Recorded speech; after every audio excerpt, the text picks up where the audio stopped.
perform a act of worship or ibadah, it's important for us to be able to get into a state of ritual purity, which is achieved through what's called wudu or ablution. The act of ablution or wudu is completed by performing certain actions with water.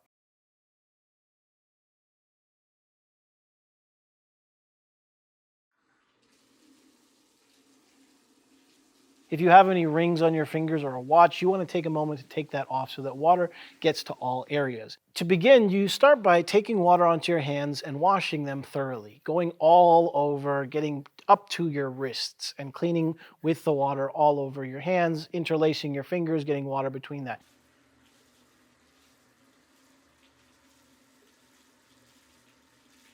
Now, once you've completed that aspect, you take some water into your hand and put it into your mouth. And you're going to rinse that. You rinse out the water 3 times. Okay, now 3 times is what's called sunnah. This is the tradition of the Prophet ﷺ. At the least, we would like to do 1 washing of the mouth. Once we complete washing the mouth, then we'll take some water into our hands, put it up to our nose, take it in, and then blow it right out with our left hand. And we'll get anything that is in our nose, cleaning it out 3 times again as sunnah of the Prophet ﷺ. Then we'll take water into our hands and we will wash our faces. We'll clean it with water, getting a good amount of water all up our face, up to our hairline, getting all around and just getting our faces wet.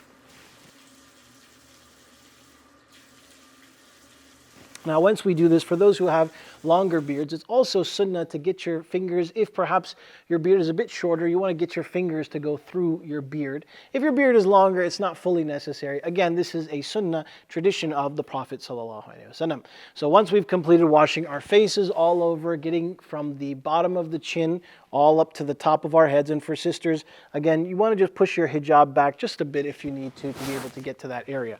Once you've completed this, then you're going to go ahead and collect water and take it all the way up to your elbow. You're going to take a good amount of water. Your arm should be dripping water at the very least, and get enough so that it covers your arm and rub over it. Again, 3 times as sunnah on the right arm. Once again on the left arm, 3 times as sunnah.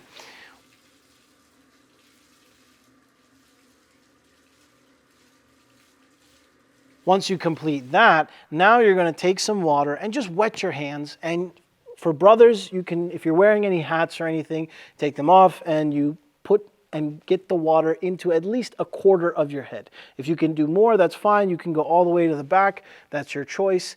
Once you get to the back of your head, you're going to go ahead and put your fingers into your ear, just right into the canal, going back over and getting your hands in a way that they go back down and go onto your neck as well. All of this can be done in pretty much one motion. The only mandatory aspect of this is getting that quarter portion of the head. The rest of it falls into the category of sunnah for the purposes of ablution. Now comes the more difficult part, and this relates to washing of the feet. When you wash your feet, you have to make sure that not only do they get covered in water, but they get washed up to the ankle. And you want to rub, if you can get in between your toes, once again, that's sunnah, it's a good thing to do. Do that with your right foot, then your left foot, beginning with the right.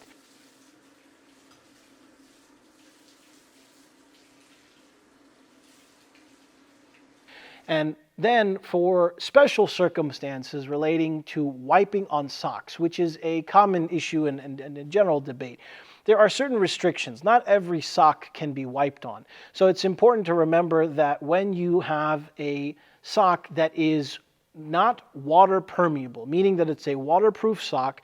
It's a sock that is a bit more heavy duty. It's a sock that can be walked in for quite a distance. That is allowed. And there are certain brands available. If you'd like, you can go ahead and purchase those. For example, wudu gear, wudu socks. These are available even on Amazon. You can find them. Those socks feel much like regular socks, and you can wipe with 3 fingers right on top of them. Just wetting your hands, wiping with 3 fingers over the top of them. This is for men or women. So, in conclusion, once you've done all of that, you have completed the ritual ablution or wudu. And I want to make a point as well, that if perhaps you have limited water or you're not able to or you're in a rush, you are allowed to only do 4 things which are the mandatory aspects of wudu.